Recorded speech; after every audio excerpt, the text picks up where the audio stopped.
ৰাজ্যৰ অন্যান্য প্ৰান্তৰ লগতে মঙলদৈতো ভোগালী বিহুক লৈ ব্যাপক উৎসাহ দেখা গৈছে। এইটো বস্তু আছোঁ মঙলদৈ দৰঙী কলাকৃষ্টি উন্নয়ন প্ৰাংগণত আৰু ইয়াতো মঙলদৈ ভোগালী বিহু উদযাপন সমিতিয়ে মেজি আৰু ভেলাঘৰ নিৰ্মাণ কৰি বিহুৰ কাৰণে প্ৰস্তুত কৰিছে।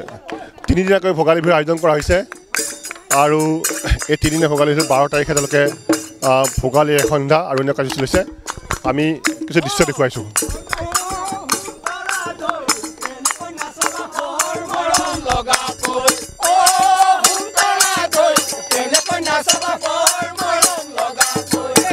নিশ্চয়কৈ পৰম্পৰা অনুসৰি ভোগালী বিহু আয়োজন কৰা হৈছে আৰু ইয়াত মঙলদৈবাসী ৰাইজৰ মাজত আনন্দ উল্লাসে নধৰা হৈ পৰিছে আৰু আমি তিনিদিনীয়াকৈ এইবেলি আমি ভোগালী বিহুটো আয়োজন কৰিছোঁ 12, 13 আৰু 14 তাৰিখে।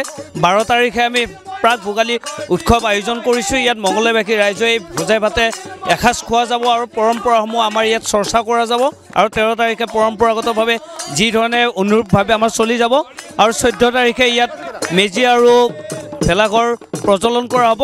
আচলতে আমি মঙলদৈবাসীয়ে গোটেই অসমবাসীকে এটা বাৰ্তা দিব খোজোঁ যে আমি আমাৰ জাতীয় অনুষ্ঠান এই ভোগালী বিহুটোক আমি অতি উলহ-মালহেৰে উদযাপন কৰিব লাগে আৰু অসমৰ প্ৰতিটো চুকে কোণে এই বিহুটো যাতে সকলোৱে যাতে উদযাপন কৰে তাৰ কাৰণে পৰিৱেশ সৃষ্টি কৰাৰ কাৰণে আমি আগতীয়াকৈ এই ব্যৱস্থাটো কৰিছোঁ।